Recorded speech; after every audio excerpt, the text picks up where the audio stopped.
దేశాన్ని కాపాడదామా, రాష్ట్రాన్ని కాపాడదామా, చట్టాన్ని కాపాడదామా, జ్యుడిషియరీని కాపాడదామా? చంద్రబాబు నాయుడు గారు, నేను మీతో ఉంటా.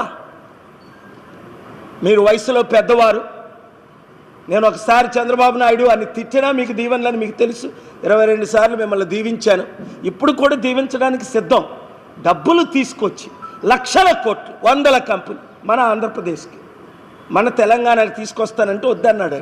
నేను మన తెలుగు రాష్ట్రాలకు తీసుకొస్తా, 1 ఇయర్లో తీసుకొస్తా. మోదీ గవర్నమెంట్ అదానీకి స్టీల్ ప్లాంట్కి అమ్మకుంట ఆపిన ఏకైక వ్యక్తి కేఏ పాల్. కోర్టులో ఆపగలను. ఆ స్టీల్ ప్లాంట్ వాళ్ళకి గ్రూపులకు కూడా బుద్ధి లేదు. ఎవరు కోర్టులు వేశారు, ఎవరిని గెలిపించారు?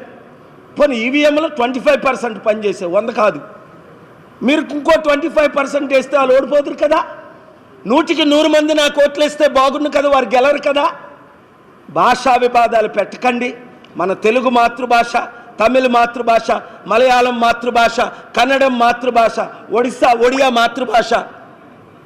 ଆମର ମଝିରେ ତୁମ ଲୋକ ବିନଷ୍ଟ କରିବାକୁ ଚେଷ୍ଟା କର ନାହିଁ।